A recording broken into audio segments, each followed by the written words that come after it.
Ya, jurus Jokowi mengatasi pandemi kini kembali berganti nama menjadi PPKM berjenjang ya atau level seperti di Jakarta dengan situasi tertentu maka disebut level 4 dan baru saja tadi Presiden mengumumkan perpanjangan PPKM berjenjang tersebut. Artinya PPKM level 4 di daerah-daerah tertentu masih berlangsung sampai dengan tanggal 2 Agustus mendatang. Ada pro dan kontra soal perpanjangan PPKM ini. Sebagian masyarakat meminta untuk di-stop mengingat ada kepentingan ekonomi misalnya, tapi sebagian lain juga mendorong agar tidak ada pelonggaran atau bahkan relaksasi karena belum saatnya untuk melakukan relaksasi. Bagaimana kemudian media melihat keputusan pemerintah, strategi Jokowi dalam bentuk PPKM ini yang sekarang juga kembali menuai pro dan kontra dan diperpanjang. Kita akan bahas pada malam hari ini bersama dengan Mas Revolusi Riza, Wakil Pemimpin Redaksi dan Kepala Peliputan dari CNN Indonesia TV. Selamat malam Mas Revo, apa kabar Mas? Sehat?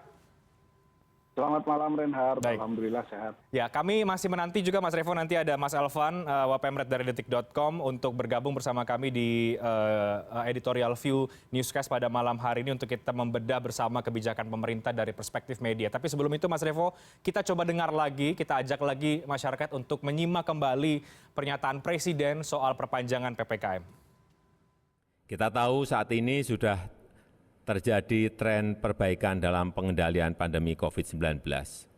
Laju penambahan kasus, bor, dan positivity rate mulai menunjukkan tren penurunan seperti yang terjadi di beberapa provinsi di Jawa.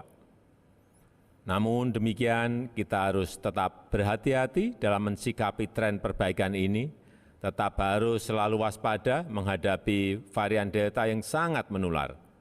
Pertimbangan aspek kesehatan harus dihitung secara cermat dan pada saat yang sama aspek sosial ekonomi masyarakat khususnya pemenuhan kebutuhan hidup sehari-hari juga harus diprioritaskan.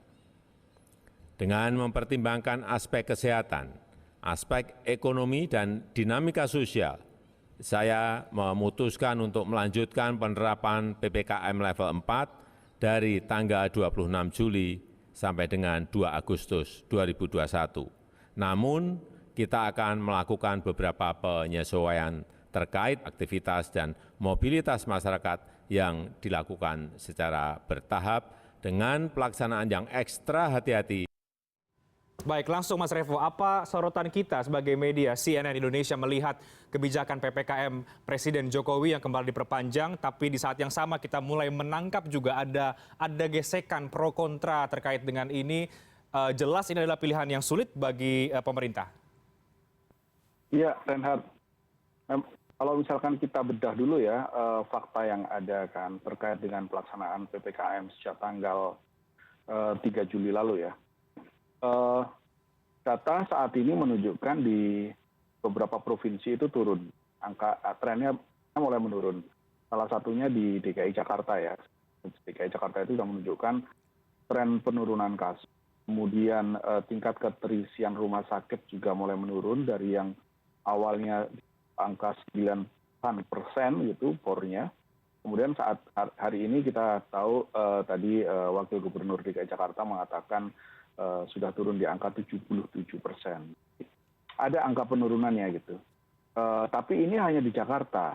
Sementara di provinsi lain, di Jawa dan Bali dan di luar Jawa Bali, angkanya cenderung masih ada tren kenaikan walaupun ada beberapa yang mulai menunjukkan melandai dan harapannya menurun. Nah, ini yang seharusnya menjadi catatan Reinhardt. Bahwa di beberapa provinsi lain tingkat keterisian rumah sakit masih sangat tinggi, kemudian pertumbuhan angka positif juga masih tinggi, dan yang lebih memprihatinkan adalah angka fatality rate-nya gitu, angka meninggalnya juga cukup tinggi gitu. Sekarang sudah hampir rata di kisaran 1.400-1.500 orang meninggal per hari ya. Ini tentu menjadi persoalan serius yang harus segera diatasi oleh pemerintah. Nah, hal lain misalnya yang juga menjadi catatan adalah tenaga kesehatan, fasilitas kesehatan, alat kesehatan termasuk oksigen dan lain-lain. Di beberapa wilayah kita tahu laporan-laporan bahwa oksigen sudah menipis itu masih saja terdengar. Gitu. Nah, kemudian catatan-catatan lain adalah karena varian Delta ini sangat menular, yang kita khawatirkan adalah percepatan penularannya di luar Jawa.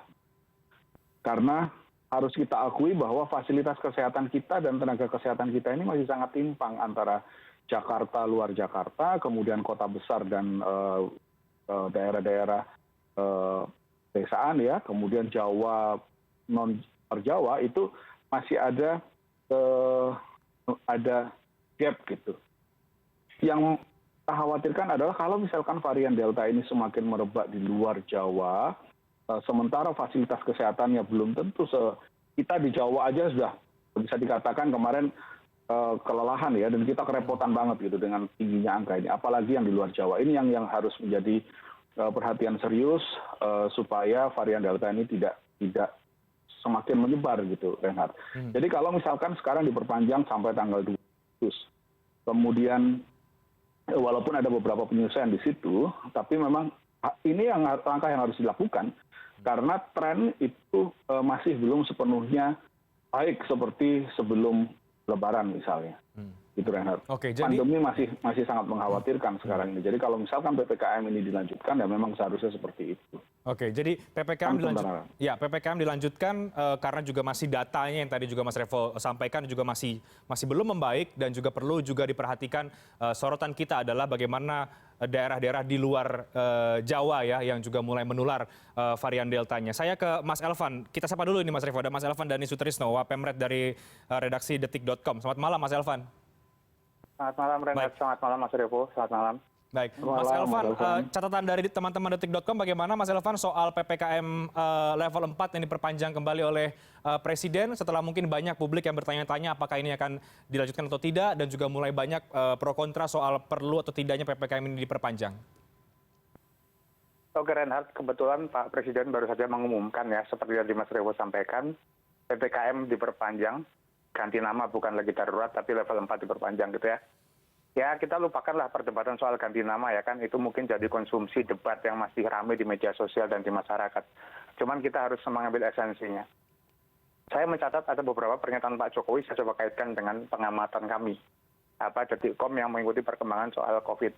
Pertama, Presiden mengumumkan PPKM 4 diperpanjang sampai 2 Agustus dengan tetap menyatakan waspada varian Delta yang menular ya.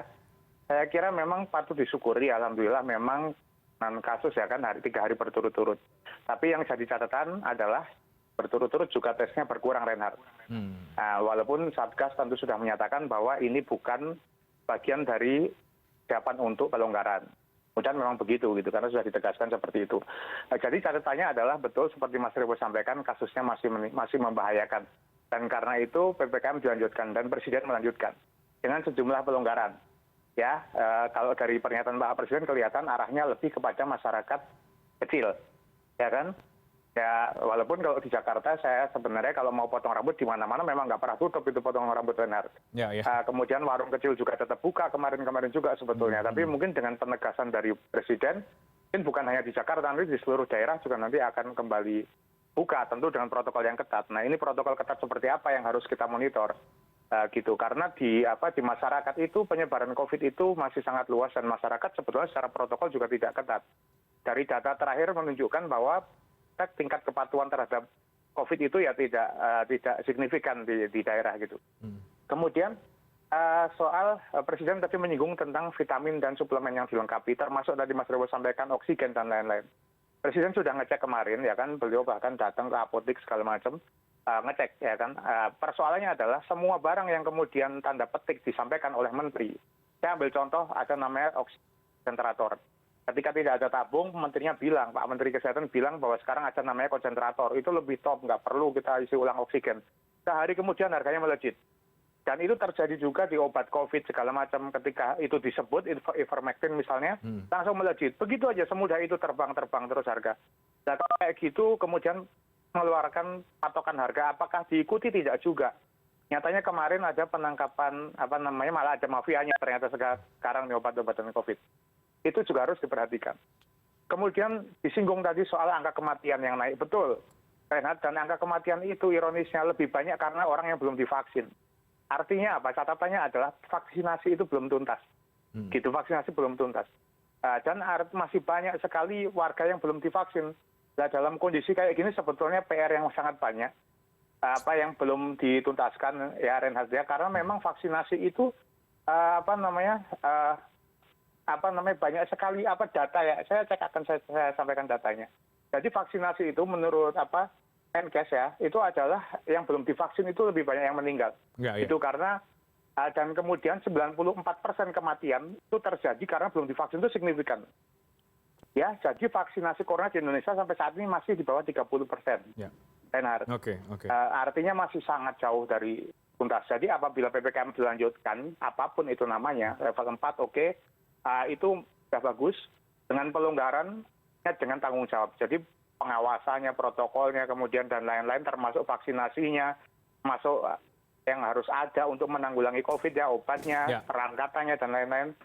Itu tentu jadi PR yang harus juga diperhatikan, Reinhard. Oke, artinya kita tentu mendukung keputusan untuk memperpanjang, tapi juga dengan sejumlah catatan. Tapi yang juga tidak bisa kita hindari, Mas Revo dan juga Mas Elvan, adalah muncul pro kontra dan juga mulai ada gesekan di level masyarakat atau mungkin di level elit, mulai memunculkan isu-isu soal penanganan pandemi di bawah Presiden Jokowi yang dianggap tidak cukup mumpuni begitu. Bahkan ada yang menolak PPKM karena berdampak langsung terhadap ekonomi. Nah, soal ini bagaimana kita harus memberikan perhatian bahwa oke ini diperpanjang, tapi ada PR-PR yang belum dituntaskan oleh pemerintah, bansos misalnya, atau orang-orang yang mungkin jelas terdampak karena diperpanjang PPKM level 4 ini. Bagaimana kita menyoroti soal ini? Tapi kita harus break dulu, Mas Elvan dan juga Mas Revo. Sambil nanti kita akan dengarkan kabarnya ada konvers dari Erlangga Hartarto, Menko Perekonomian. Tapi kita harus break, kami akan segera kembali sesaat lagi.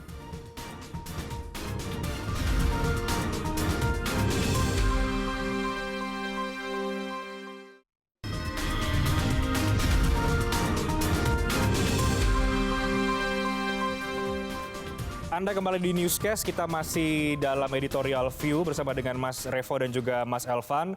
Tapi ternyata Mas Revo dan juga Mas Elvan, kita harus menyimak dulu ini. Ada pernyataan dari pemerintah, dari Menko Perekonomian Erlangga Hartarto dan juga mungkin Menko Maritim dan Investasi Luhut Binsar Panjaitan berkaitan juga dengan pelaksanaan dari PPKM. Kita dengarkan dulu ya, Mas Revo dan juga Mas Elvan, apa pernyataan pemerintah. Menteri terkait. Dan untuk ini kami minta Pak Menko Marinvest untuk menjelaskan, karena Pak Menko Marinvest adalah yang menangani Jawa Bali, dan Jawa Bali ini adalah bagian terbesar dari penduduknya dibandingkan di luar Jawa Bali. Silakan Pak Menko Marinvest. Assalamualaikum warahmatullahi wabarakatuh. Pak Erlangga yang saya hormati, Bapak-bapak, Ibu, rekan-rekan media, saudara sebangsa dan setanah air. Sesuai dengan pengumuman dari Bapak Presiden, mulai tanggal 26 Juli sampai 2 Agustus 2021 akan diberlakukan PPKM level 4 untuk kabupaten kota yang memiliki asesmen WHO level 4, dan level 3 untuk kota kabupaten yang memiliki asesmen WHO level 3 di seluruh Jawa Bali.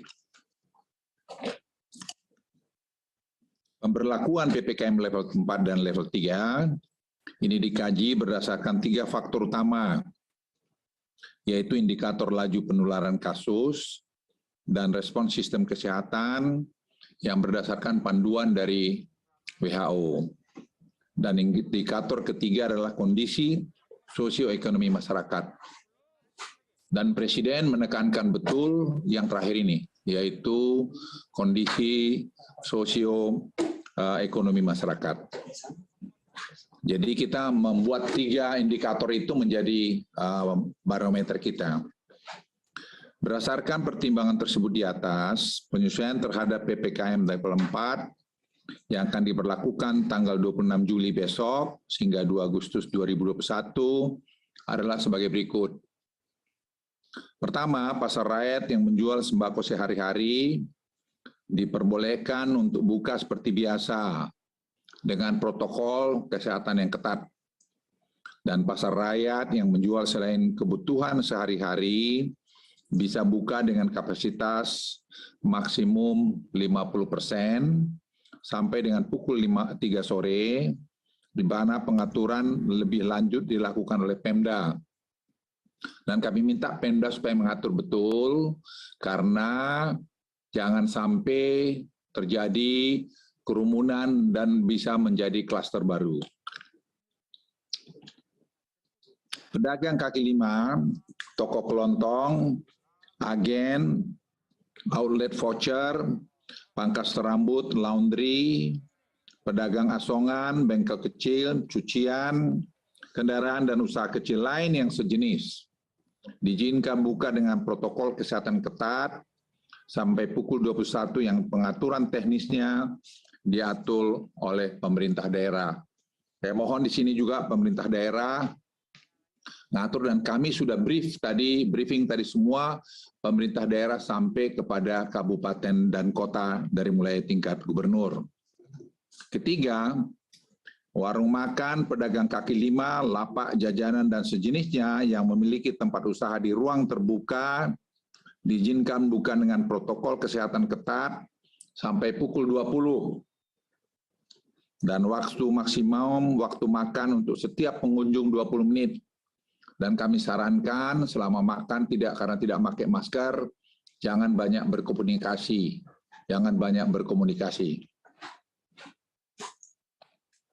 Keempat, transportasi umum, kendaraan umum, angkutan massal, taksi, konvensional dan online, dan kendaraan sewa rental diberlakukan dengan pengaturan kapasitas maksimum 50% dengan menerapkan protokol kesehatan secara ketat. Ketentuan yang lain sama dengan PPKM level 4 berjalan sebelumnya. Nah, total ada 95 kabupaten kota yang menerapkan PPKM level 4 di Jawa, Bali. Untuk PPKM level 3 akan diterapkan di 33 ibu kota di Jawa, kabupaten kota di Jawa, Bali. Ketentuannya antara lain sebagai berikut. Untuk industri orientasi ekspor dan penunjangnya dapat beroperasi dengan pengaturan shift, di mana setiap shiftnya dapat beroperasi dengan kapasitas maksimal stafnya 50% di fasilitas produksi dan pabrik, sehingga jika beroperasi dengan 2 shift dalam 1 hari, maka dapat mengoperasikan dengan kapasitas maksimal. Ya, kita tadi dengar pernyataan dari Menko Maritim dan Investasi, Luhut Binsar Panjaitan, yang juga menjadi penanggung jawab PPKM Jawa dan Bali, yang menyampaikan aturan turunan ya dari PPKM level 4 tadi yang disampaikan, penyesuaian yang akan berlaku mulai besok, tapi yang kemudian saya tangkap ini adalah pertimbangannya sosioekonomi yang terjadi di masyarakat, dan ada poin-poin yang berubah seperti pembukaan pasar rakyat, kemudian pembukaan tempat makan ya, yang kemudian boleh makan di tempat tapi tidak boleh berkomunikasi. Kira-kira begitu ya tadi disampaikan oleh Pak Luhut Binsar Panjaitan. Saya lanjutkan kembali kalau begitu dengan Mas Revo dan juga Mas Elvan. Mas Revo, bagaimana Mas Revo? Ada ternyata memang dimensi pertimbangannya adalah kembali ke sosioekonomi masyarakat ya, yang memang jelas-jelas terdampak dari pemberlakuan PPKM yang kemarin dan diberlakukan PPKM level 4, dan sekarang ada penyesuaian-penyesuaian yang tadi disampaikan oleh Menko Marifest. Dari situ apa yang kemudian perlu kita perhatikan dan menjadi poin-poin catatan dan juga kritik mungkin dari media agar pemberlakuan ini tidak menjadi sia-sia ke depan? Ya, Reinhardt, ini memang pilihan yang sangat rumit ya sejak pertama kali pandemi berlangsung bulan yang masuk di Indonesia ya, Maret 2020 gitu. Kita selalu berada di simpang antara kesehatan publik dengan ekonomi. Tapi tentu saja memang yang harus dicatat, yang harus diutamakan adalah kesehatan masyarakat gitu. Karena kalau misalkan kesehatan masyarakatnya ambrol, ekonomi pasti akan juga ambrol. Nah, terpenting memang bagaimana kemudian menyehatkan masyarakat. Nah, problemnya memang Reinhardt, ketika pemerintah itu mengambil kebijakan PPKM, ini kan berbeda dengan kekarantinaan ya, karantina yang diatur undang-undang, bahwa kalau misalkan kalau terjadi sebuah karantina maka bantuan itu harus disebarkan atau harus diberikan kepada seluruh warga negara. Nah ini kan ada memang bantuan sosial ya kepada masyarakat ekonomi yang di bawah gitu. Dan jumlahnya walaupun relatif besar, tapi kan belum tentu cukup gitu. Kebutuhan masyarakat kan tidak hanya soal makanan, bahan pokok dan lain-lain, tapi juga mungkin anak sekolah dan sebagainya. Nah, kemudian dalam catatan selama PPKM darurat kemarin yang kemudian diubah namanya menjadi PPKM berjenjang ini adalah protokol kesehatan sebenarnya di tingkat masyarakat apakah sudah benar-benar berjalan dengan baik gitu. Karena kalau misalkan di rumah saya misalnya di sekitar saya tinggal itu masih banyak orang tidak mengenakan masker. Masih banyak orang-orang yang berjualan di pinggir-pinggir jalan itu ya maskernya kalaupun dipakai mungkin hanya menutupi dagunya. Ini juga menjadi persoalan yang bagaimana kemudian pemerintah tidak hanya mengawasi jam buka, tapi juga praktek protokol kesehatan. Tentunya pendekatannya juga harus dipertimbangkan dengan masak ya, karena selama pelaksanaan kemarin konflik antara petugas di lapangan dengan masyarakat di tingkat bawah juga seringkali kita dengar gitu, bagaimana masyarakat misalnya mengusir Satpol PP atau petugas yang sedang melakukan penertiban. Jadi artinya pendekatan-pendekatan persuasif harus lebih dikedepankan. Bahkan jika perlu pembagian masker secara gratis, ada pojok masker yang orang bisa mengambil masker medis tentunya ya. Secara mudah itu juga harus dilakukan oleh pemerintah karena kita tahu masker medis ini nggak cukup murah gitu. Untuk masyarakat level bawah mungkin masker medis ini kan mahal ya, hitungannya relatif cukup mahal. Jadi perlu adanya gerakan bagi masker misalnya, jadi pendekatannya kalaupun misalnya ada yang tidak hanya menertibkan jam buka, tapi juga persoalan prokes.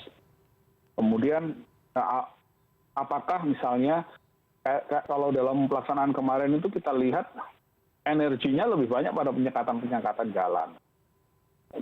Alangkah lebih baiknya kalau misalkan energi dari petugas ini disalurkan untuk hal-hal yang tadi, mengawasi di pemukiman-pemukiman, perkampungan-perkampungan, mana menegakkan prokes, ya, kampanye prokes. Karena dalam catatan kita, klaster terbanyak itu kan dari pemukiman, di rumah gitu ya, bukan dari perkantoran atau dari belakangan bukan dari perkantoran atau ini ya, tapi lebih banyak di sekitar rumah gitu. Itu Reinhardt. Oke. Catatan ya. Iya. Jadi pengawasan di level masyarakat yang juga menjadi catatan kita dan ya memang kembali lagi pilihan yang sulit ya Mas Revo soal dimensi ekonomi dan juga kesehatan. Itu juga mungkin Mas Elvan ada sejumlah catatan dari Anda atau dari teman-teman detik.com berkaitan dengan apa yang tadi disampaikan juga oleh Menko Luhut yang memang tampaknya penyesuaian ini karena pertimbangan sosioekonomi yang di masyarakat pun kita lihat juga sudah mulai banyak yang bahkan secara gamblang menyatakan penolakan terhadap pemberlakuan PPKM karena urusan ekonomi tadi itu. Ya Reinhardt, jadi ketika Presiden Jokowi mengambil keputusan untuk PPKM darurat, ya sebetulnya sudah betul diambil waktu itu karena memang kondisinya darurat.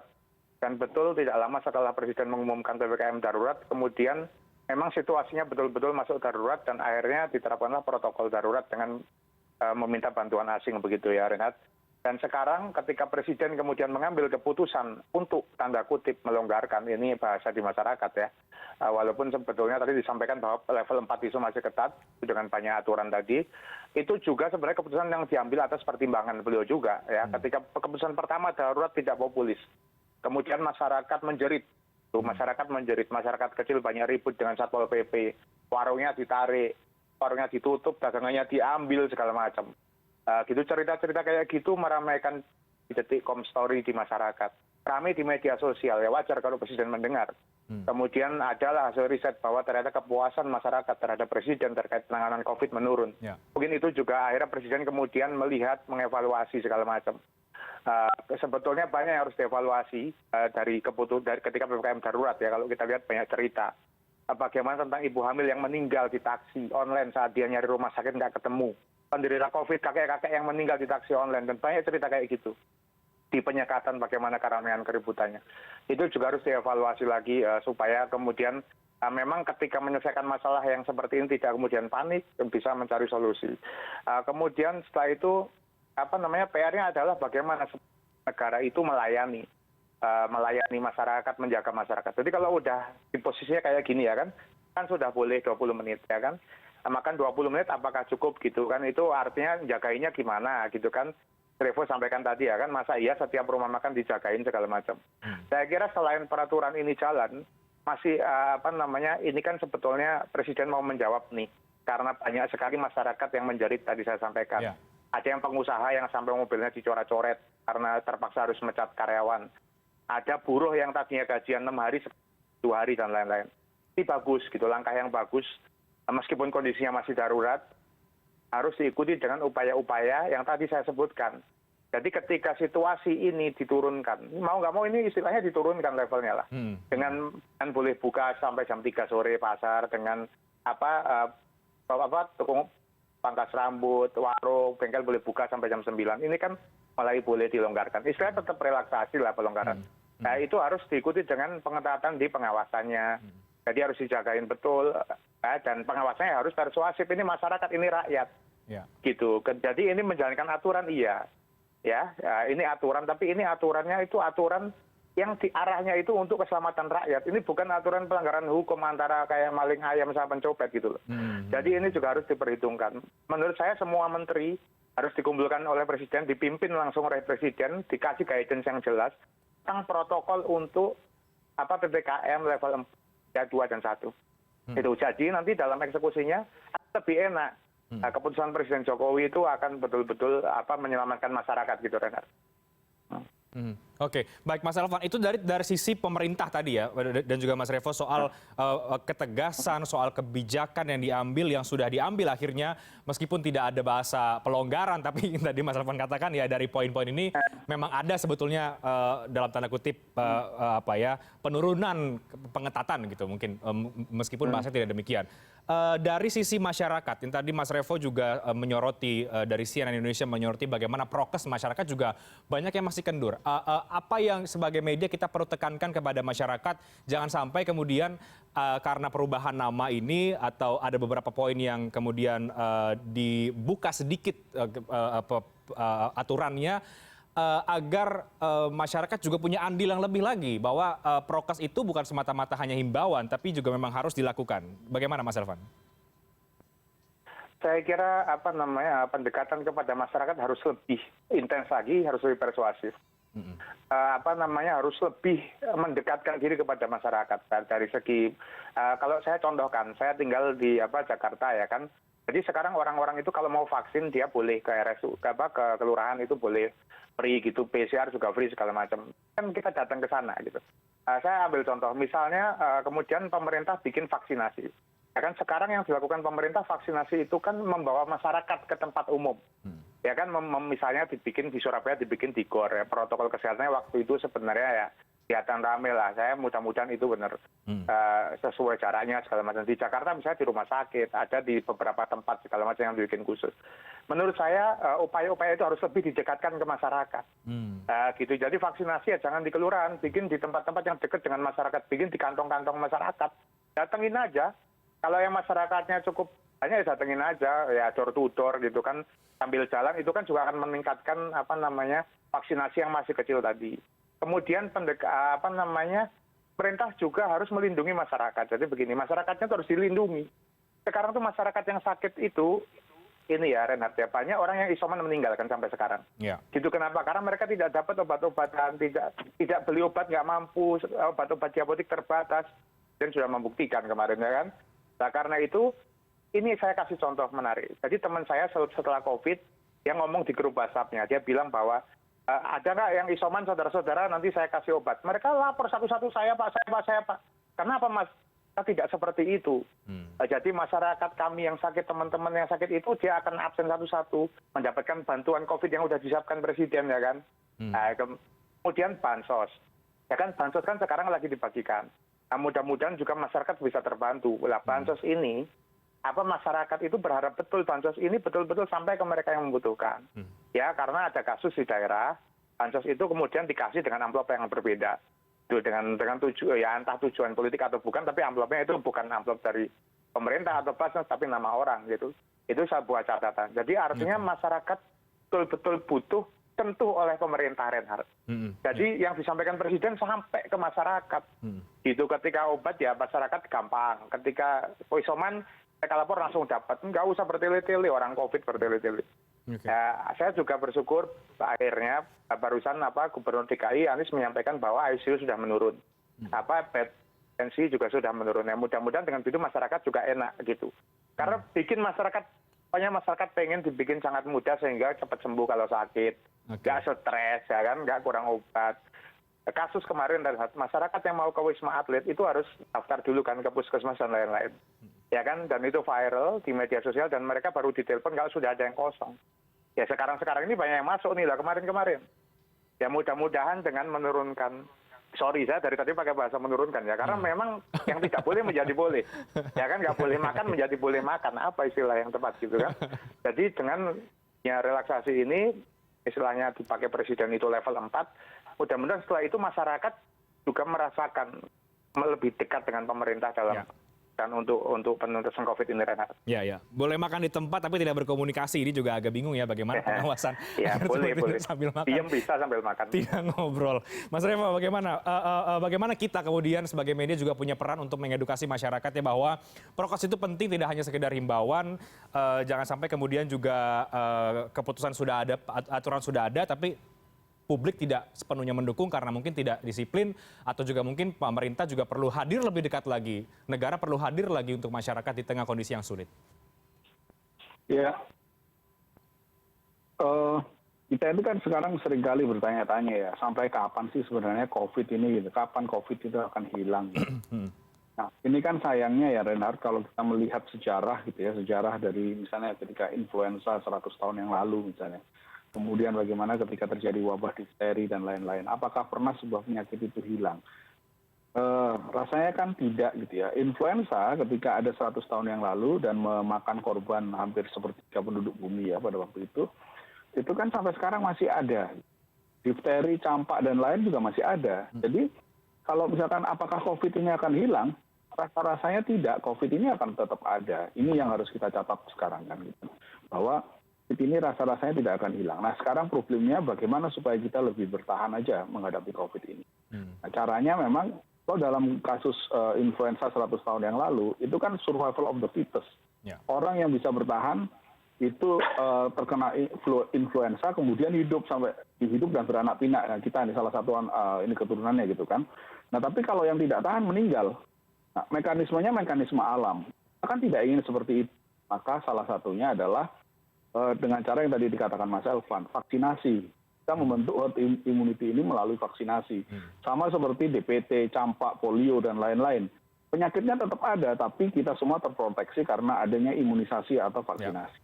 Nah, problemnya kemudian, karena angka vaksinasi di Indonesia ini masih rendah ya, di Jakarta sudah di atas 70-an persen suntikan pertama, tapi suntikan kedua masih di bawah 50%.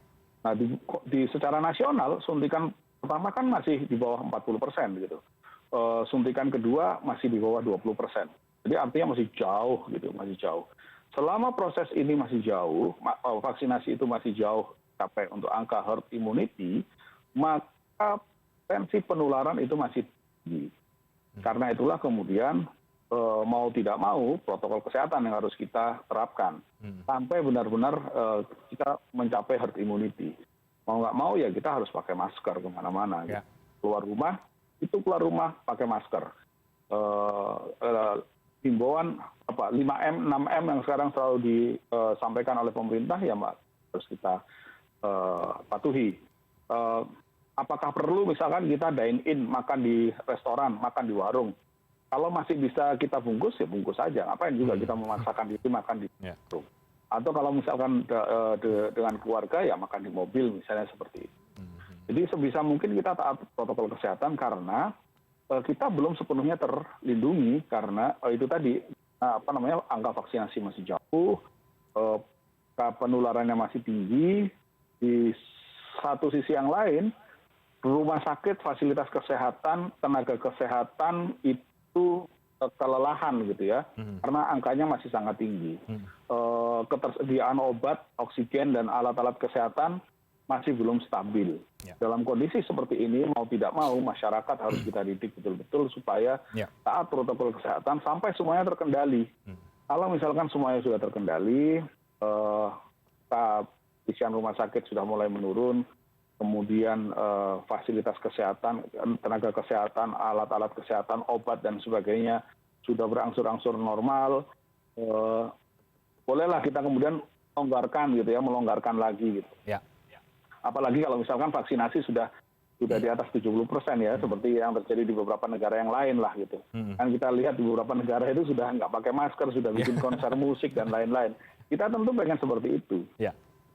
Tapi sebelum sampai ke sana, nggak mau kitanya yang harus disiplin. Nah itu yang harus kita sampaikan betul kepada masyarakat saat ini. Sepakat Mas Revo, semoga kita sampai ke sana, tapi untuk sampai ke sana tentu kita perlu memberikan catatan tadi itu ya, untuk masyarakat juga, untuk pemerintah juga demikian. Kita akan kawal terus bagaimana pemberlakuan ini. Selalu menarik mendengarkan perspektif editorial dari Mas Revo dan juga Mas Elvan. Besok kita akan juga pantau bersama bagaimana pemberlakuan PPKM level 4 versi yang baru ini akan diberlakukan di sejumlah kabupaten dan juga kota. Terima kasih banyak Mas Elvan Dhani Sutrisno, Mas Revolusi Riza sudah bergabung malam hari ini di Editorial View. Selamat malam, sehat selalu Mas Elvan dan juga Mas Revo. Terima kasih. Terima kasih, terima kasih Mas Elvan. Akibat stok oksigen menipis, IGD RSUD Dr. Muhammad Saleh di Kota Probolinggo, Jawa Timur terpaksa tutup sementara pada hari Minggu. Newscast akan segera kembali sesaat lagi.